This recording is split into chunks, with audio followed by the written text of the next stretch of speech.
Natural hair colour కోసం చూస్తున్నారా? అయితే Anoo's henna and black expert వాడండి. నమస్తే రమగారు. నమస్తే జయ. రమగారు, వసంత పంచమి ఈ రోజు యొక్క విశిష్టత. మాఘమాసం రాబోతోంది కదా. అవును. మాఘ శుద్ధ పంచమిని వసంత పంచమి లేదా శ్రీ పంచమి అంటారు. ఫిబ్రవరి 14వ తారీఖు బుధవారం నాడు మాఘ శుద్ధ పంచమి ఉన్నది. అయితే ఈ శుద్ధ పంచమి ఇది వరకట వసంతకాలం ఇక్కడి నుంచే మొదలవుతుందని కూడా చెప్పేవారట.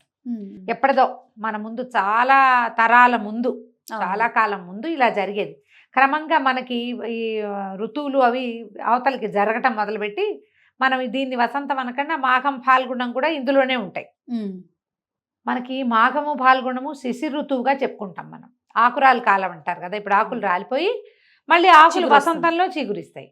ఆకురాలు కాలాన్ని అవన్నీ చిగురొచ్చే కాలం. కానీ ఇది వరకు ఈ కాలమే అదిగా ఉండేదట. ఎప్పుడో ఇప్పుడు ఈ మధ్యకాలంలో కాదు, అది కొన్ని యుగాలు అనకూడదు, వందల వేల తరాల క్రితం, బహుశా వందల తరాల క్రితం అట్లా జరిగేది. అందుకని దీన్ని వసంత పంచమి అని చెప్పేవాళ్ళు.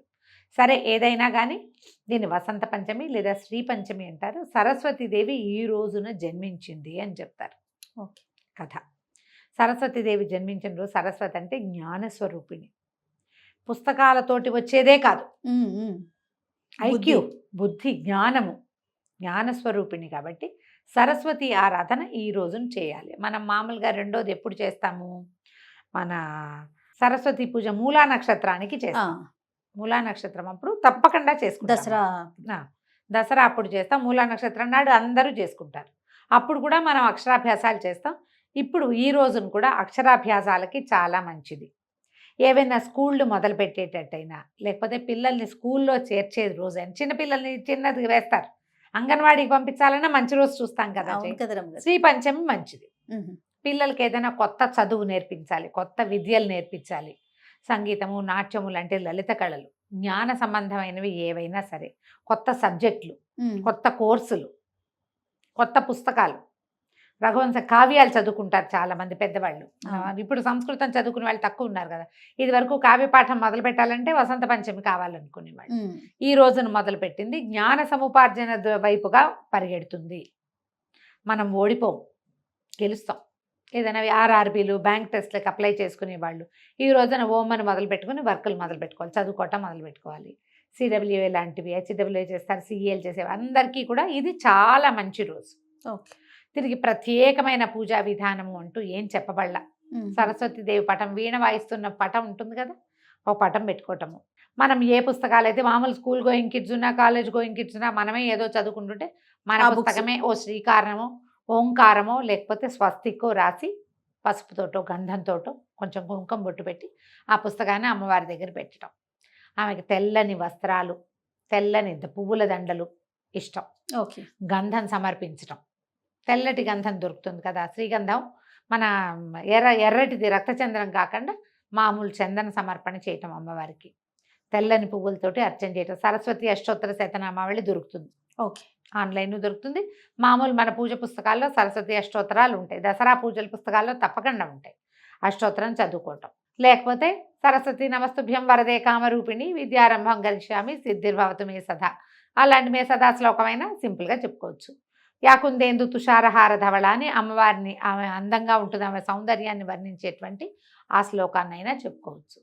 సమీపంలో ఎక్కడైనా సరస్వతి దేవాలయాలు ఉంటే మనం ఏదైనా ప్రత్యేకమైన చదువు, ప్రత్యేకమైనది మన పిల్లలకి చేయదలుచుకుంటే కనుక, మనం చేయదలుచుకున్నా కూడా సరస్వతి దేవాలయ దర్శనం అద్భుతమైన ఫలితాన్ని ఇస్తుంది ఈ రోజును చూస్తే కనుక.